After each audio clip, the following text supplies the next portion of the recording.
Hello and welcome to IRL Jax, where I'm Jax and this is my real life, and I'm taking you through my TTC journey and all of the bits and pieces that go into my life in between that. If this is your first time here, go ahead and hit that subscribe button to stay up to date on all my infertility journey updates like this one, and also so you can stay up to date on all the little lifestyle and organizing things I do in between. So, this video is really short and sweet. I just wanted to kind of give a little bit update on our infertility journey because it's going to have been a little while since you saw my last update, which was my hybrid cycle number 3, which you can click the link above to check out the results of that one. And since I'm not doing a cycle this month, I wanted to give an update of what the game plan is.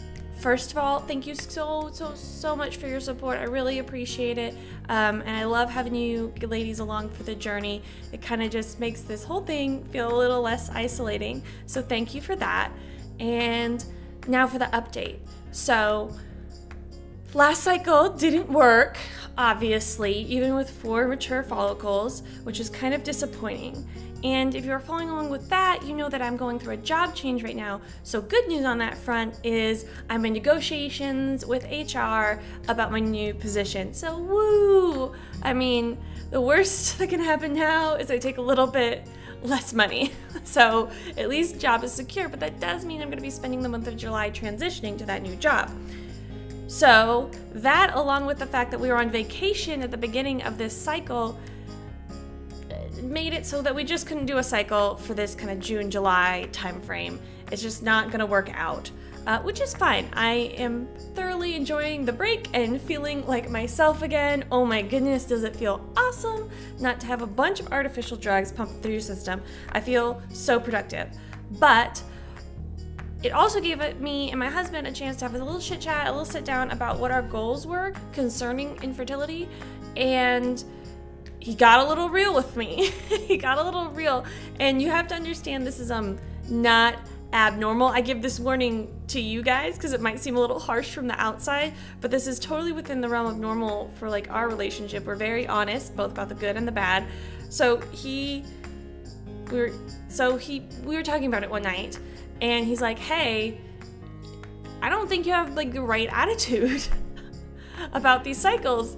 Meaning he thought I was like kind of getting myself worked up a little bit about these cycles and not coming at them with the most positive attitude, acknowledging that they're hard and this is gross and this is awful, but he was just saying he thinks I'm capable of handling them better, which I agree, and which is why last cycle, if you see the difference between cycle number 2 and cycle number 3, oh my gosh, I did so much better.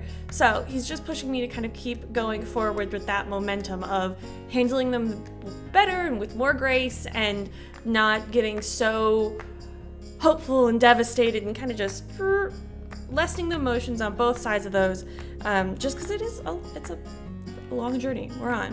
Anyway, that being said, our plan is to resume treatment with my next cycle. Now, whether that comes naturally or not, but somewhere around the end of July is when my cycle should be starting again, and I'll call up my RE's office and get meds for that cycle if that ends up coming. If it doesn't, I am calling them up at the end of the month anyway to get progesterone to start a new cycle.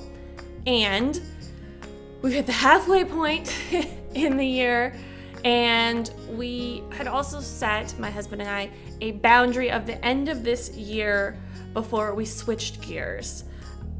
I'll get into that in just a hot minute. So that means my goal, since cycles can take anywhere from 4 to 6 weeks to do, depending on whether my cycle shows up on its own, I'm gonna try to fit in 3 more injectable cycles this year. If none of the previous ones work, you understand what I'm saying. So worst case scenario, 3 more cycles this year, starting probably at the end of July. It's a lot, it's a bit of a tight schedule. I am switching to a new job, but I'm hoping to take the month of July to kind of get in the door with that, get my feet wet and feel more comfortable. There's just not a good time ever to do fertility treatments, so just want to kind of get them over with. That being said, if those don't work, what are our options? Definitely talking to my RE, even before we start those 3 cycles of and talking about whether or not they need to be converted to IUIs. I don't think they do. I don't think there's any like benefit for us since there's no male factor. But I just want to explore those options since we have been doing it for a while. Also, at the end of those 3 cycles, obviously we're going to have the IVF chat. I'm going to talk to her before I start and see if she thinks it's reasonable that 3 more cycles and then have the IVF talk, or if she thinks there's benefit to talking about it earlier. So I'll talk to her about IVF. I mentioned it in the last video. As long as I work for the company I am working for now and going to this new position for, it's relatively not a monetary issue. It's not a monetary issue, which I'm very, very grateful for, but it's also one of the reasons I chose to stay with this company, is because I wanted that kind of in my back pocket, just like, boom, if I need IVF, it's not, let's save 20 grand, it's boom, let's just do it next cycle. Anyway, but that always brings up the question of adoption, and I'm all about having all of the knowledge all of the time, so it's not our next step, because in that earlier talk that I was mentioning with my husband, I did say that, I'm like, I'm not sure how much more of this, I want to go through, and he's like, yeah, I understand, but we have youth on our side right now, and I'm only 27, so he laid out the timeline. He's like, okay, let's say we go and we get a home study. So maybe we'll put on a list by 2019. Okay, cool. And then about, 9 months to a year to get a placement. That's pretty typical unless something miraculous happens. So let's just worst case it and say now we're into 2020.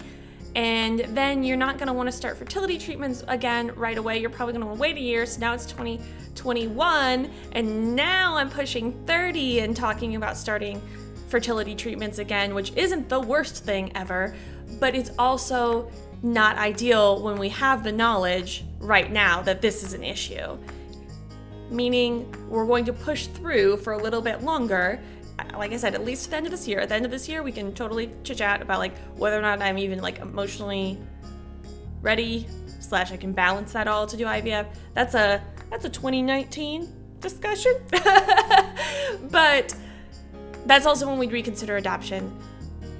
We got our 2018 plan. I feel really confident about that. I think it's a good goal to have, to do 3 more cycles of this. It has worked before. That does give me pretty good hopes that it works again. I did start looking into adoption, and we are saving for adoption because that is part of our plan. To grow our family eventually. I am not doing fertility treatments for every single one of our children. That is not happening. That is just too much. I can't imagine going through this and having small children to take care of. Like, ooh, gross. I know people do it, and like I tough it up and do it too, but I don't want to. So we are starting to save for adoption, but the difference between like finding someone who wants to give you their baby and like going through an agency is a pretty significant cost difference, like 15 grand to like 40 grand. It's a big difference. So we're saving, preparing for worst case scenario, but we're also pursuing a few other connections to see if we can find a less expensive route to adoption. And I hate to say it, but it's true. I mean, that is a huge cost to anybody. $40,000 is a huge cost to anybody, and I have never mentioned this elsewhere, but we live debt-free other than our house, so financing our adoption or our fertility treatments isn't part of our plan or what we're comfortable with at all. So it is just saving for it. Anyway, kind of got off on a little bit of an adoption tangent. Point is, it's well within the realm of what I'm looking at and exploring. It's just being kind of sidelined, definitely plan C right now, while we have youth, and fertility goes hand in hand with that, youth and fertility. I know it's silly to talk about having fertility when you're in infertility treatments, but the point is, doing it now is gonna be much better than later. Oh my gosh, did I cover everything I want? I'm sorry, cheat sheet. So that was just a not so quick update on where my infertility treatment stands and what our game plan is going forward. If you have questions on that, go ahead and leave them below. Happy to clarify on what the game plan is. But for you guys and my viewers, my subscribers, love you. That means for the next month-ish, you won't be getting like treatment updates. You're gonna be getting more of these sit-down videos, a few daily vlogs. I'm toying with it. I know you ladies want it. I am not very good at it yet, and I am working on it and practicing. So maybe some more day in the life of. I'm doing some more organizational things. That is passion area of mine, so more than happy to do it. Anyway, stick around for that. I'm enjoying it. Hope you do too. Anyway, again, thank you for support, and until next time, ladies, keep on fighting.